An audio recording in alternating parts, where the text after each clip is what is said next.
Movie की starting scene में हम 6 फ्रेंड्स को देखते हैं, जिनमें एक लड़की का नाम जेन, लड़के का नाम एडम होता है और बाकी उनके फ्रेंड्स थे। वो सब लोग एक ट्रिप पर जा रहे थे। सडन उनकी गाड़ी का टायर पंक्चर हो जाता है और टायर चेंज करने के बाद वो अपनी मंजिल की तरफ आगे बढ़ जाते हैं। वो स्टे करने के लिए एक कैबिन में जाते हैं और वहाँ पर वो रूम्स बुक करवा लेते हैं। वहाँ एक लेडी उनसे कहती है कि मैं तुम्हें एक जरूरी बात बताना चाहती हूँ। वो लेडी कहती है कि तुम सिर्फ माउंटेन्स तक जाना, माउंटेन्स के उस पार मत जाना क्योंकि वहाँ पर खतरा है और जो कोई भी वहाँ पर जाता है वो वापस नहीं आता। जेन बोलते हैं ऑल राइट, हम ऐसा ही करेंगे और वहाँ पर नहीं जाएंगे। रात वो लोग वहीं पर गुजारते हैं। नेक्स्ट डे वो एक बार में जाते हैं और वहाँ जाकर वो काफी इंजॉय करते हैं। बार में एक बूढ़ा आदमी इनके पास आता है और इनसे मिसबिहेव करता है कि शोर मत मचाओ। जेन बोलती है कि तुम जैसा सोच रहे हो हम वैसे नहीं हैं। बूढ़े आदमी को गुस्सा आ जाता है और वो वहाँ से चला जाता है। पार्टी कर लेने के बाद ये लोग भी वहाँ से बाहर आ जाते हैं। बाहर आकर वो देखते हैं कि उनकी गाड़ी के पास एक आदमी खड़ा हुआ है, जिसे देखकर एडम चिल्लाने लगता है। ये लोग उस आदमी की तरफ वाइन की एक बोतल फेंकते हैं और वो वहाँ से चला जाता है। फिर ये लोग वापस अपने अपने रूम्स में आ जाते हैं। नेक्स्ट मॉर्निंग जेन घर से बाहर आती है और वो वहाँ पर एक लेडी को देखती है जो अपनी कुछ चीजों को सेल करने के लिए वहाँ पर आई थी। जेन उस सेलर से परचेजिंग करती है और जेन को वहाँ पर अचानक एक बच्ची नजर आती है। जेन उस बच्ची से उसका नाम पूछती है, लेकिन वो डरते हुए और बगैर कुछ बताए वहाँ से भाग जाती है। सेलर कहती है कि मेरी बच्ची की नेचर काफी अजीब है। बाद में वो सब फ्रेंड्स अपने ट्रिप के लिए निकल पड़ते हैं। ये लोग चलते चलते जंगल में पहुंच जाते हैं। ये सब काफी एक्साइटेड होते हैं, काफी खुश होते हैं। माउंटेन्स के पास पहुंचकर जेन को उस लेडी की बात याद आती है कि माउंटेन्स के पास मत जाना, वहाँ पर खतरा है। जेन का एक फ्रेंड कहता है कि माउंटेन्स के उस पार बहुत खूबसूरत चीजें देखने को मिलेंगी, हम वहाँ पर काफी इंजॉय करेंगे। तुम उस लेडी की बात को इतना मत सोचो और रिलैक्स रहो, कुछ भी नहीं होने वाला। और फाइनली ये लोग माउंटेन्स के उस पार चले जाते हैं। वहाँ जाते ही इन्हें किसी की आहट फील होती है। जेन की एक फीमेल फ्रेंड कैमरा में वीडियो बना रही होती है। वीडियो फुटेज में वो देखते हैं कि ट्री की लकड़ी का एक काफी बड़ा पीस उनकी तरफ आ रहा है। जान बचाने के लिए वो भागने लगते हैं ताकि वो लकड़ी का पीस उन्हें क्रश न कर दे। लकड़ी का वो पीस उनके एक फ्रेंड को अपनी लपेट में ले लेता है और उसे क्रश कर देता है। बचने की कोशिश में सब फ्रेंड्स इंजर्ड हो जाते हैं। सडन उन्हें रियलाइज होता है कि उनका एक फ्रेंड वहाँ पर नहीं है और ये लोग अपने उस फ्रेंड को देखने जाते हैं और उस फ्रेंड के फेस की इतनी बुरी हालत हो जाती है कि वो देखने के काबिल नहीं होती। ये सब फ्रेंड्स उसकी ऐसी कंडीशन देखकर डर जाते हैं। फिर ये लोग डिसाइड करते हैं कि अब हमें यहाँ से चले जाना चाहिए। वो लोग पैनिक करने लग जाते हैं, लेकिन मुसीबत की बात ये थी कि वो वहाँ पर गुम हो गए थे। उन्हें रास्ता नहीं मिल रहा था, वो अपना रास्ता भूल चुके थे। रास्ते को तलाशते हुए इन्हें रात हो जाती है और रात गुजारने के लिए ये लोग टेंट लगाने का सोचते हैं। आपस में डिस्कस कर रहे होते हैं कि यहाँ पर टेंट लगाना सेफ नहीं है, ये जंगल है, जंगली जानवर आकर हमें खा लेंगे। मगर इसके अलावा उनके पास और कोई ऑप्शन भी नहीं था और ना चाहते हुए उन्हें टेंट लगाने पड़ते हैं। फिर ये सब सो जाते हैं। आधी रात को जेन की नींद खुलती है। उसे वहाँ पर किसी की प्रेजेंस फील होती है। उसे वहाँ पर किसी का शेडो भी नजर आता है, लेकिन वो उसे इग्नोर करती है और दोबारा फिर से सो जाती है। सुबह जब वो उठते हैं तो देखते हैं कि उनकी एक फीमेल फ्रेंड मिसिंग है। कांटेक्ट करने के लिए वो अपने मोबाइल फोन चेक करते हैं, लेकिन मोबाइल फोन्स भी वहाँ से गायब थे। जेन बोलती है कि मुझे कल रात किसी की प्रेजेंस फील हुई थी और मैंने उसका शेडो भी देखा था, लेकिन ड्रीम समझकर मैंने उसे इग्नोर कर दिया। घबराते हुए ये लोग अपने फ्रेंड को ढूंढते हैं, उसे आवाजें लगाते हैं, लेकिन आगे से कोई रिस्पॉन्स नहीं आता। एडम को वहाँ पर एक बच्ची नजर आती है और जेन बोलती है कि मुझे पता है ये बच्ची कौन है, मैं इसे जानती हूँ। और वो उस बच्ची से पूछती है कि तुम यहाँ पर क्या कर रही हो। एडम सोचता है कि ये उन्हीं की बच्ची है जिन्होंने हमारे फ्रेंड को गायब किया होगा और वो उस बच्ची के पीछे भागने लगता है। भागते भागते एडम का पाँव एक ट्रैप पर पड़ता है और वो गिर जाता है। ये देखकर एडम के सारे फ्रेंड्स उसके पास आ जाते हैं। एडम का पाँव जिस ट्रैप में आया था वो एक चेन थी। वो चेन एडम को घसीटते हुए अंडरग्राउंड शेल्टर में ले जाती है और अंदर जाकर वो गायब हो जाता है। एडम के फ्रेंड्स घबरा जाते हैं, डर जाते हैं कि हम अंदर नहीं जाएंगे, अंदर कोई किडनैपर है जो हमें मार डालेगा। ऐसी सिचुएशन में उन्हें कुछ भी समझ नहीं आ रहा होता कि क्या किया जाए। वो लकड़ी का एक टुकड़ा लेते हैं और उसे एक जगह पर गाड़ दिया जाता है। फिर सब एक जगह पर छुप कर किडनैपर के बाहर आने का वेट करते हैं कि जैसे ही वो बाहर आएगा हम उस पर हमला करके उसे पकड़ लेंगे। वो देखते हैं कि दो आदमी जिन्होंने अजीब सी ड्रेसिंग की हुई है, क्रीपी से मास्क पहन रखे हैं, उनके फ्रेंड्स को लकड़ी पर लटका कर कहीं पर ले जा रहे हैं। ये लोग उन किडनैपर्स की तरफ बढ़ते हैं। जैन का फ्रेंड उन किडनैपर्स को कहता है कि हमारे फ्रेंड को छोड़ दो वरना मैं तुम्हारा बहुत बुरा हाल करूंगा। दोनों किडनैपर्स एडम को नीचे फेंक देते हैं। एडम जो कि पहले बेहोश था और अब उसे होश आ जाता है, वो अपनी आंखें खोलता है और लकड़ी का एक टुकड़ा उठाता है और उस किडनैपर को बहुत ज्यादा मारता है। दूसरा किडनैपर मौके का फायदा उठाकर वहाँ से भाग जाता है। एडम ने उसे इतनी जोर से मारा होता है कि उसका सर क्रश हो जाता है, उसकी स्कल बाहर आ जाती है। जेन स्मिथ सब फ्रेंड्स काफी डर जाते हैं और हैरान रह जाते हैं कि एडम ने उसे कितनी बेरहमी से मार डाला है। जेन एडम को कहती है कि एडम ये तुमने क्या किया, किसी का मर्डर कर दिया?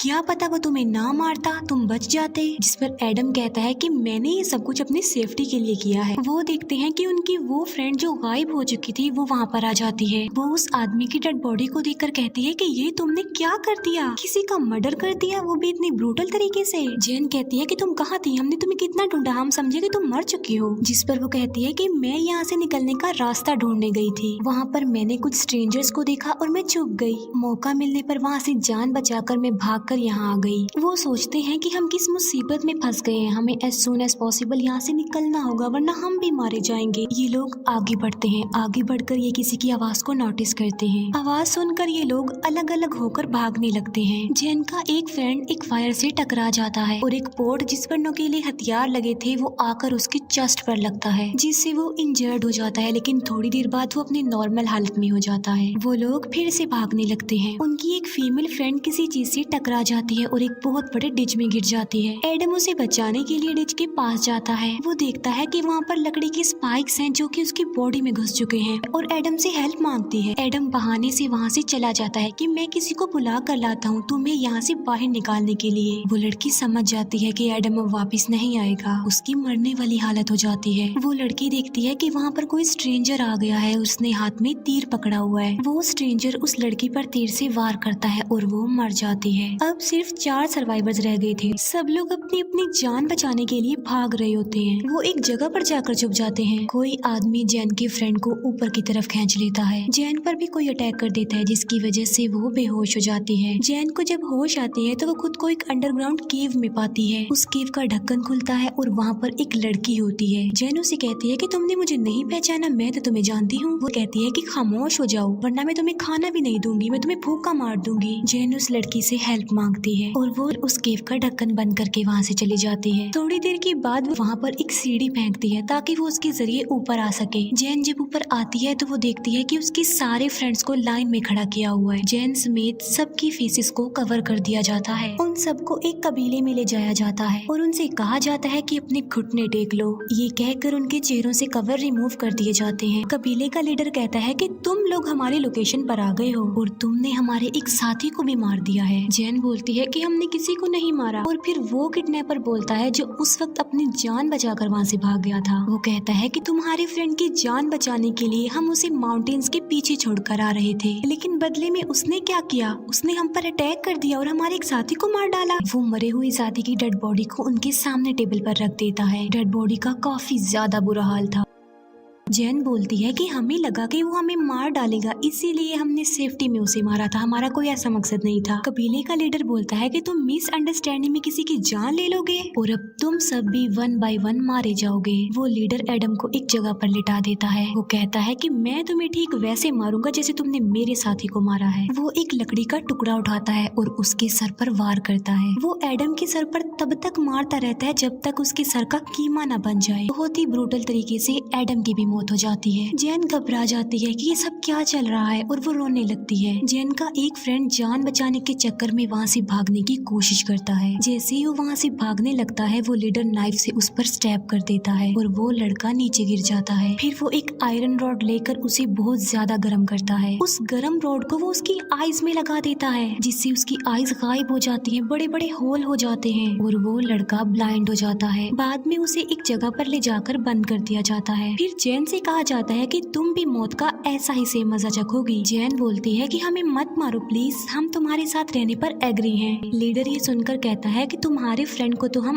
अपने पास यहाँ रख लेंगे, लेकिन तुम अपनी जान बचाने के लिए हमें कौन सी सर्विसेज दोगी? जिस पर जीन बोलती है कि मैं तुम्हारी खिदमत करूंगी, मैं तुमसे शादी कर लूंगी और मैं तुम्हें एक प्यारा सा बेबी दूंगी। वो लीडर जैन की तरफ देखकर इस डील पर एग्री हो जाता है। फिर हम जैन के फादर को देखते हैं जो कि अपनी मिसिंग बेटी को ढूंढने उसी जगह पर आए थे, क्योंकि जैन के फादर जानते थे कि वो अपने फ्रेंड्स के साथ ट्रिप पर यहीं पर आई है। वो उस एरिया के एक पुलिस स्टेशन में जाता है और अपनी बेटी की पिक्चर एक पुलिस ऑफिसर को दिखाते हुए कहता है कि मेरी ये बेटी है और मिसिंग है। वो पुलिस ऑफिसर से पूछता है कि क्या आपने इसको कहीं पर देखा है, जिस पर वो पुलिस ऑफिसर कहता है कि नहीं, मैंने तो इसे यहाँ इस एरिया में नहीं देखा। जैन का फादर फिर उसी बार में जाता है जहाँ पर वो फ्रेंड्स गए थे और वो उस बूढ़े आदमी से सेम क्वेश्चन करता है कि क्या तुमने मेरी बेटी को देखा है। वो बूढ़ा आदमी कहता है कि मुझे पता है कि तुम्हारी बेटी कहाँ पर गई है और अब वो वहाँ से बचकर वापस नहीं आएगी, बल्कि वो वापस ही नहीं आएगी। जैन के फादर पूछते हैं कि तुम ऐसा क्यों कह रहे हो। वो बूढ़ा आदमी कहता है कि मैंने उन फ्रेंड्स को माउंटेन के पीछे जाते हुए देखा है और वो बहुत खतरे वाली जगह है, वहाँ से कोई बचकर वापस नहीं आता तो वो कैसे आएगी, और तुम चाहे जो भी कर लो तुम्हारी बेटी अब तुम्हें वापस नहीं मिलेगी। जैन के फादर डिसाइड करते हैं कि मैं अपनी बेटी को बचाने के लिए वहाँ पर जाऊंगा। 3 लोग मिलकर वहाँ पर जाते हैं। जंगल में जब वो लोग जाते हैं तो वहाँ पर वो एक वायर, एक ट्रैप से बच जाते हैं, लेकिन एक आदमी का पाँव एक ट्रैप में फंस जाता है और वो नीचे गिर जाता है। वो ट्री का बहुत बड़ा टुकड़ा उस पर आकर गिरता है। ट्री के गिरने की वजह से जैन के फादर के अलावा वो दोनों आदमी मारे जाते हैं। जैन के फादर अपनी बेटी को ढूंढते हुए इधर उधर जा रहे होते हैं, लेकिन कबीले के लोग जैन के फादर को भी पकड़ लेते हैं और उन्हें भी अपने लोकेशन पर ले जाते हैं। जैन के फादर को जब होश आती है तो वो अपनी बेटी को अपने सामने देखकर बहुत खुश हो जाते हैं, लेकिन जैन अपने फादर को पहचानने से इनकार कर देती है। कबीले का लीडर उसे कहता है कि ये तुम्हारी बेटी नहीं है, बल्कि ये मेरी वाइफ बन चुकी है। जैन के फादर को एक अंडरग्राउंड केव में ले जाकर बांध दिया जाता है। रात को जब कबीले का लीडर सो जाता है तब जैन अपने फादर वाले केव में आती है। वो उस केव का दरवाजा खोलती है और अपने फादर को कहती है कि बिल्कुल चुप रहिएगा, हमें यहाँ से चुपचाप निकलना होगा, वरना शोर की आवाज सुनकर ये लोग जाग जाएंगे। और मैंने आपको पहचानने से इसीलिए इनकार किया क्योंकि अगर मैं कह देती कि आप मेरे फादर हैं तो ये आपको मार डालते। दोनों बाप बेटी वहाँ से भागने लगते हैं। भागते हुए रास्ते में जैन को उसका फ्रेंड भी मिलता है। वो उसे कहती है कि चलो तुम भी हमारे साथ चलो, जिस पर वो कहता है कि नहीं, मैं नहीं जाऊंगा, मेरा यहाँ पर दिल लग गया है, मुझे इन लोगों की खिदमत करके अच्छा लग रहा है। जिस पर जैन अपने फ्रेंड को वहीं पर छोड़कर आगे बढ़ जाती है अपने फादर को लेकर।